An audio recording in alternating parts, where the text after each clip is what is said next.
Hey guys, it's Maggie and I am back today to do a little update for you. I know it's been a few days since I uploaded and I didn't want to keep you all hanging, so I have a couple things I'll talk about today. I'll talk a little bit about my kidney surgery from over the summer. I actually have an OR note that I thought you might find interesting. I will also update you on pelvic floor therapy and how that's going.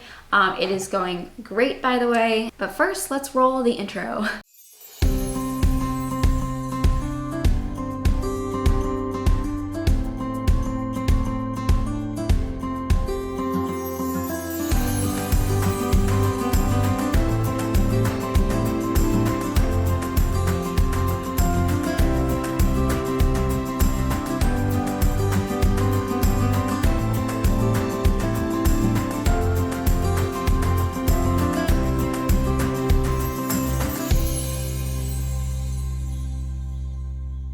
Love that intro, and I know some people are like, why is Zach in it and why is his name on this channel?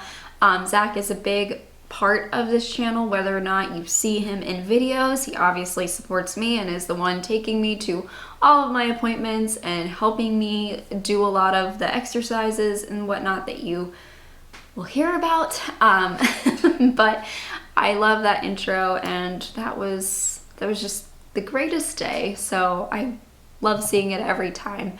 Also, I have just a few people that I think are annoyed that I premiere my videos, and I don't know if they understand why I do the premieres, but I love premiering the videos. It allows people to see the video and know that it's coming up soon, and it tells them when it's going to go live. And the reason it doesn't just go live immediately is because it allows for a live chat that I can be on. I've had a few people comment that they're really irritated with the premieres, and I'm sorry you feel that way. I love it and I'm going to continue doing it, and I know a lot of people who come on to the live chats love it too. If you're not familiar with that though, if you see my little thumbnail pop up saying this video is going live, whatever day at 8 p.m. EST, at that time when the video goes live, there is a live chat either to the right of the video if you're on a desktop, or underneath of the video if you're on the mobile app for YouTube.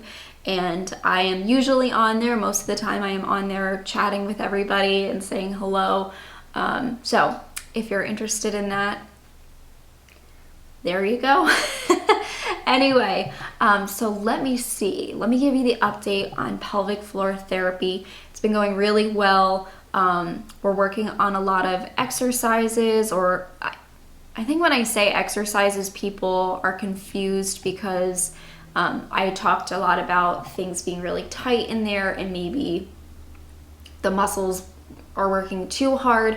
When I say exercises, it's more of stretching right now. I am stretching out all different muscles everywhere in my body. I'm working on my posture, especially with my shoulders. That's been what we've been working on the last 2 appointments, is trying to get my shoulders to kind of flatten back out because they're very rounded and forward.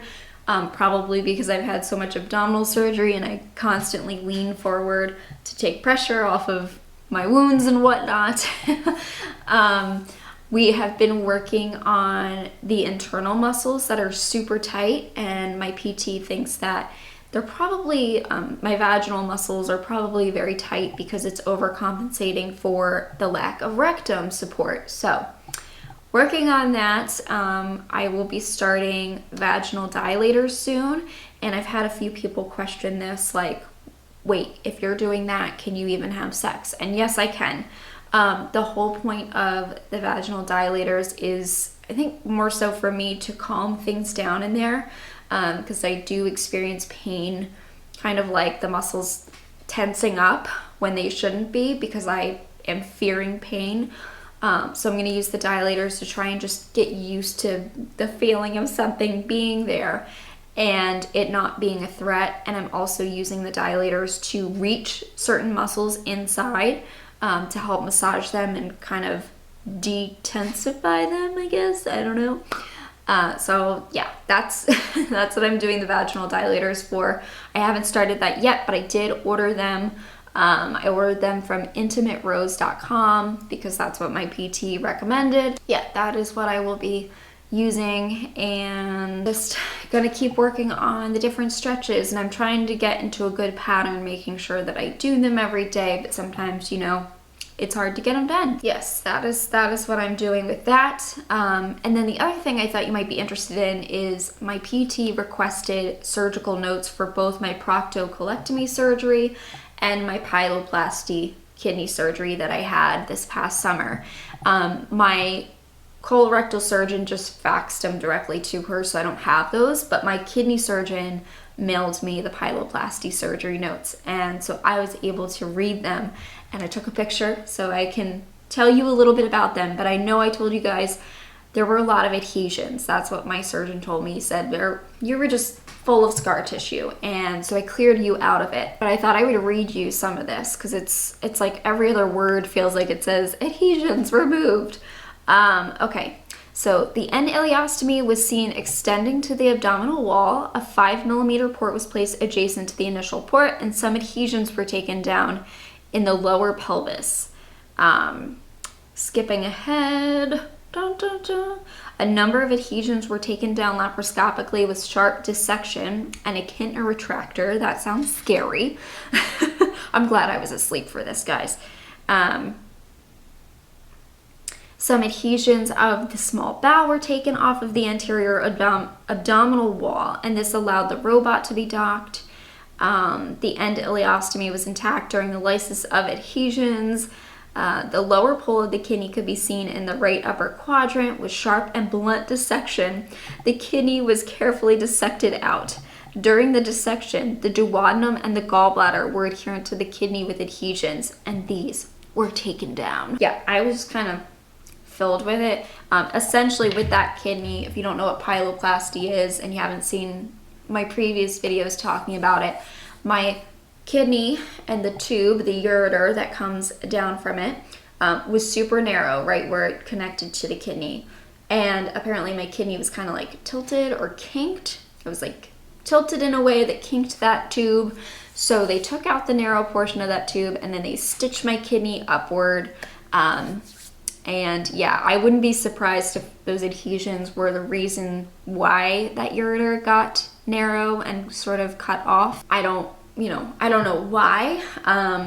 It's unfortunate that that happened, and I hope that that doesn't happen again to other organs in my body, but it took a really long time for that to happen. It took 10 years of scar tissue buildup for that to happen. So hopefully I have another 10 years before I need anything else done. But yeah, it was kind of intense, and it definitely was a lot more painful afterwards after that surgery because it just felt like I had been scraped clean because I was scraped clean. So yeah, I gave that, and obviously the colorectal surgeon gave my other note to my PT, so she knew exactly what organs I was still working with in here and what was all done in there. It's kind of interesting. But very bizarre reading those kind of notes when it's like made incision and put robot into body. Okay, it didn't say it like that, but that's how I'm picturing it because that's what happened. What other updates? Oh, I just got a letter from my GI office. My GI doctor is retiring, so now I have to find a new GI doctor. I'm going to try and stay within the same practice because I really like it and it's really convenient to get there. So that was kind of a bummer. Oh, and the last exciting thing, a few videos ago, I told you that my brother and his fiance are having a baby, and we found out it is going to be a little boy, and they are naming the baby after my brother, which is awesome. So we have a thing in our family. I don't know why. I don't know if it's an Irish thing or what, but a lot of my family, my mom did this, my brother did this, I have cousins that have done this. They go by their middle name instead of their first name. I don't do that. I go by my first, well, I don't even go by my first name. I go by my nickname. I've never been called Margaret. I feel like a little old lady when people call me Margaret.